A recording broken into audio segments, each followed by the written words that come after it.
大家好，这里是阅见成长，一个记录并分享阅读心得的频道。如果你有觉得值得一看的好书，欢迎留言告诉我。那么，我们开始吧。如果有一天，有人突然问你一个问题：你这辈子赚多少才够？你会怎么回答？很多人第一直觉会说，当然越多越好啊。但如果我再追问你，那到底多少才算够？多数人其实答不出来，也正是因为这个答案说不清楚，我们才会一辈子都在追钱，却很少停下来思考，我到底是为了什么而赚钱。今天要跟你分享的这本书叫做《这辈子赚多少才够》，它不是教你怎么暴富，而是逼你面对一个更核心的问题：你想过什么样的人生？这里先来说说作者的开局故事。这本书的作者在大学毕业前夕突然知道一件事，他家里负债3000万，而且不是普通债，是高利贷。同一时间，他爸爸因为糖尿病恶化，双眼失明，还需要长期洗肾。你想象一下这个画面，一个还没出社会的年轻人，一出场就背了3000万负债，还要扛家庭医疗开销。更夸张的是，他真的拿着一把刀去跟地下钱庄谈判。他说，可不可以把每个月的还款从5万降到3000，甚至放话，不行的话我的手给你。这不是励志故事，这是现实。但也就是在这样的极端压力下，他开始思考一件事：我要怎么活下来？注意，他不是先想我要怎么赚大钱，而是先想生存。这本书有一个很重要的观念：先求生存，再求发展。很多人一开始就想投资，想翻身，想财富自由，但现实是，如果你连基本安全感都没有，你做任何决策都会被恐惧绑架。所以第一步不是投资，而是3件事：第一，建立紧急备用金；第二，让每个月有盈余；第三，降低你的生存成本。简单讲一句话，你要先让自己活得下去，才有资格谈活得更好。接下来，书中提出一个很颠覆的观念：贫穷很多时候不是因为没钱，而是因为思维。你有没有发现，有些人明明赚很多，却还是很焦虑；也有人收入普通，却过得很自在。问题不在收入，而在你知不知道自己要什么。很多人其实不是想赚钱，而是想花钱。看到别人买车、买房、出国，就觉得自己也应该要有，结果就是赚越多，花越多。这叫做一个很可怕的陷阱：消费升级。薪水从5万变6万，生活从3万变6万，最后还更穷。所以这本书一直在强调一件事：如果你没有定义什么叫够，你永远都不够。那问题来了，到底要怎么知道多少才够？作者给了一个很实用的方法，叫做梦想仓库。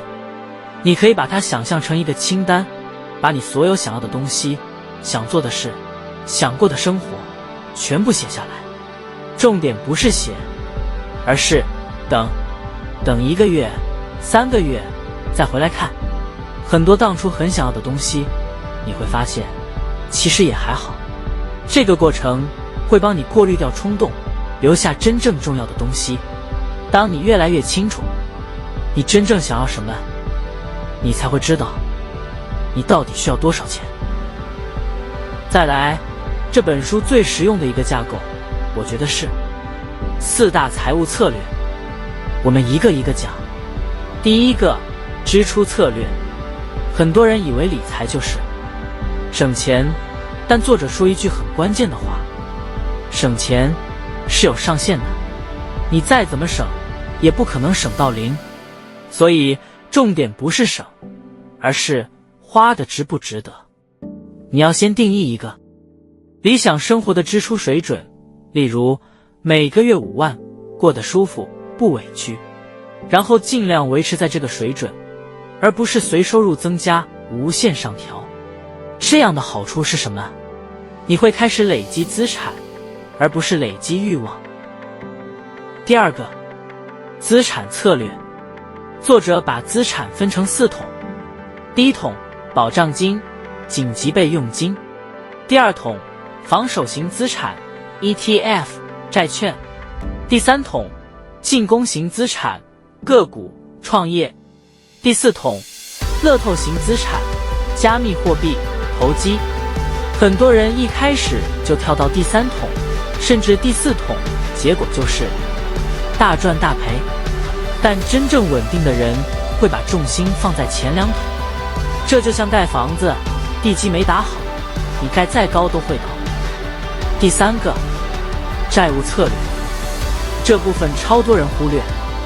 作者把债务分成3种，一种是生产型债务，例如投资、学习，可以帮你未来赚更多；一种是便利型债务，像信用卡，如果用得好，是工具；最后一种是最可怕的，寄生虫债务，就是那些你根本不需要，却因为冲动买的东西，像是手机还能用，但因为新款上市就刷卡分期。这些债不会让你更好，只会慢慢吸干你。第4个，收入策略。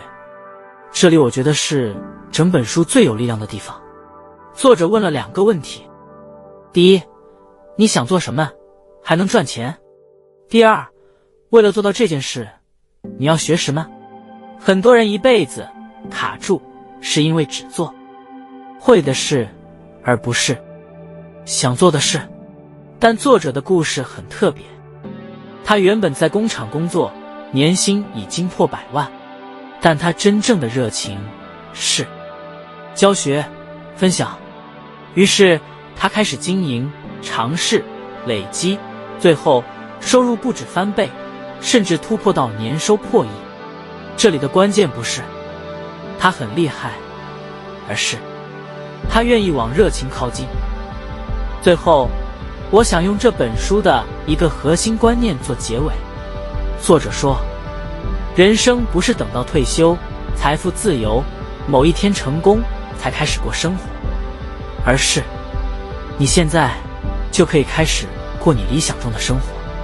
不是等有钱才去做喜欢的事，而是让你做的事慢慢变成有价值。所以回到一开始的问题，这辈子赚多少才够？答案其实不是一个数字，而是3件事。你知不知道自己想要什么生活？你有没有能力支撑那个生活？你能不能在过程中过得自在？当你能回答这3个问题的时候，你就已经比很多人更接近答案了。如果你现在也在焦虑、迷惘，一直追钱，也许你该做的不是更努力赚钱，而是先停下来问自己一句话：我到底想过什么样的人生？这才是一切的起点。